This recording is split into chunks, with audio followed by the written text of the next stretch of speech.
kachoy, magandang araw po sa inyong lahat dyan, lalong-lalo na po sa mga viewers natin na nanonood po sa likod ng kamera. Kamusta po kayo lahat mga kachoy, mga OFW, mga subscriber natin dyan. Kung bago pa lang po kayo nakapanood sa channel na ito, mag-subscribe na po kayo at pindutin na rin po ang notification bell para updated po tayo sa mga bagong videos natin mga kachoy. Malaking tulong na po yan sa maliit natin na channel. Huwag niyo pong kalimutan i-subscribe mga kachoy. This vlog for today mga kachoy ay magluluto tayo ng adobong manok sa gata. Ang lulutuin natin mga kachoy. Ibang version na naman po ito. Kung sa akin, ibang version. Ewan ko po sa inyo kung anong version sa adobong gata na gagawin ninyo mga kachoy sa pagluluto.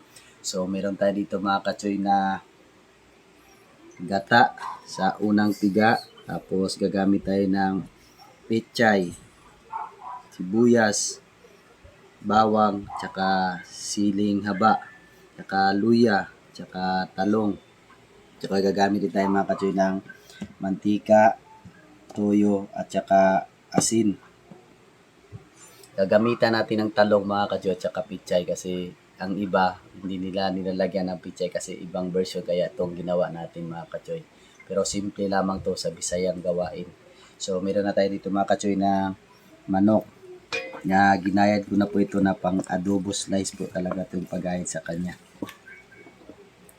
Ganyan lang yung paggayad mga kachoy.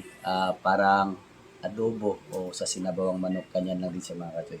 So hindi na natin patatagal ito mga kachoy. Uumpisa na natin ang pagluluto para may matutunan po kayo mga kachoy. Mga kachoy, bali lagay na po natin yung mantika kasi mainit na po yung kawali natin.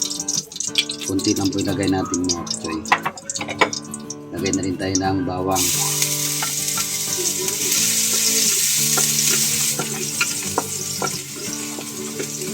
Lagay lang natin sa mga kachoy na magluto kunti.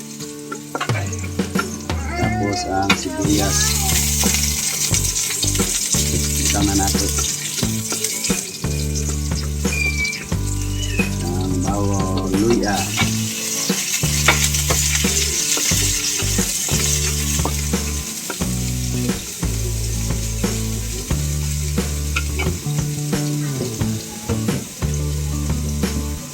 lagay na rin natin yung manok mga kachoy.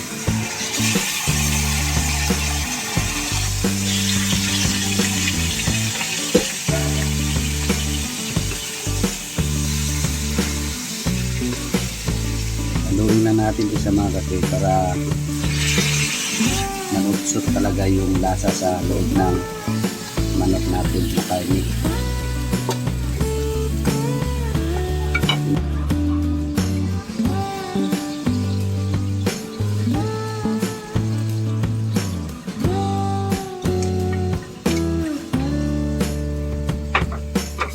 Haluin na natin mga kachoy.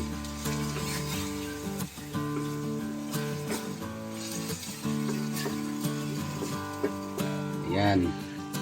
Pwede na po natin ilagay yung gata natin kasi malapot na po talaga yung sabaw ng ginataang adobo natin. Pwede natin ilagay yung gata.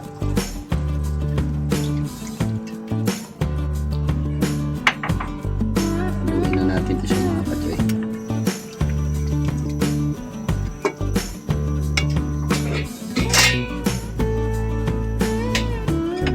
Yung talong, pechay, saka yung sili.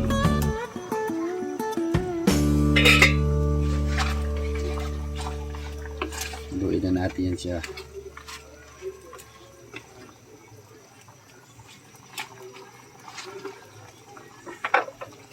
Tatakpan lang natin mga kachoy. Mga kachoy, bali titingnan na natin kasi ready to serve na po yan. At saka haluin na natin para saktong lasa lang talaga siya mga kachoy. Tapos lagyan lang natin ng konting asin lamang mga kachoy para hindi talaga lalong umalat. Haluin na natin ulit mga kachoy. Tapos pwede na tayo kumain. Sabay niyo po ako mga kachoy. pwede na po ito. Kain po tayo. Huwag niyo pong kalimutan mag-subscribe bago po sa lahat mga kachoy. Para nating tulong na po yan sa ating YouTube channel mga kachoy. So bago po ang lahat, manalangin po muna tayo mga kachoy.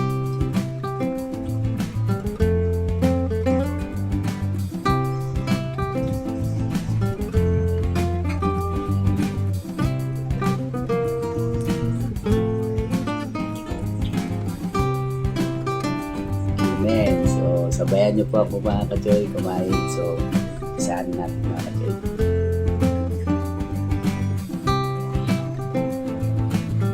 So, ito po mga kachoy, unang subo po para sa inyo.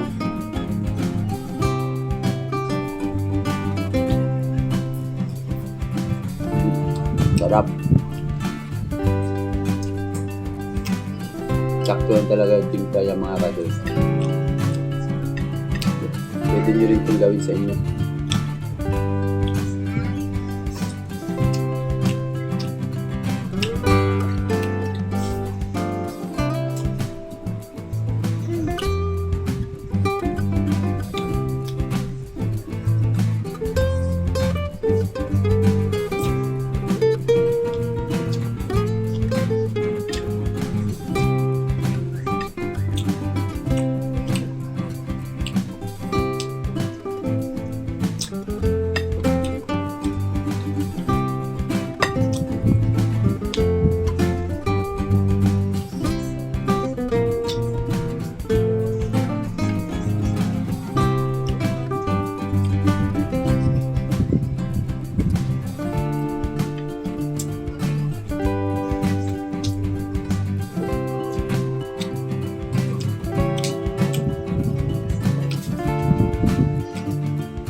Napakasarap talaga mga choy. Simpleng luto lamang po ito sa amin dito.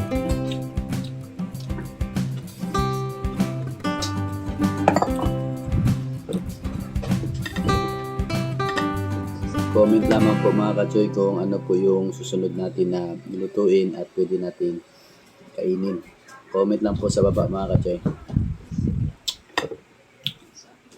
Huwag kalimutan mag-subscribe.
Napakasarap talaga mga kachoy. Ah, ngayon lang po ako nakapagluto ng ganito. Ibang version ng adobo ng gata. Kaya kayo, pwede rin kayo magluto ng ganito mga kachoy kung pwede sa mga okasyon ninyo. Pero sana mga kachoy nakapanood kayo nito, pwede na rin po kayo mag-subscribe. Huwag kalimutan mag-subscribe mga kachoy kasi bago pa lang po yung channel natin. Malaking tulong na po yun sa inyo.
Kachoy, bali hanggang dito lang po yung vlog natin. Maraming salamat po sa inyong panonood, lalo na po sa mga viewers natin dyan. At saka OFW, mga subscriber natin dyan. Huwag kalimutan magsawang manood at mag-subscribe sa ating munting channel mga Kachoy. Maraming salamat po. God bless po sa inyong lahat.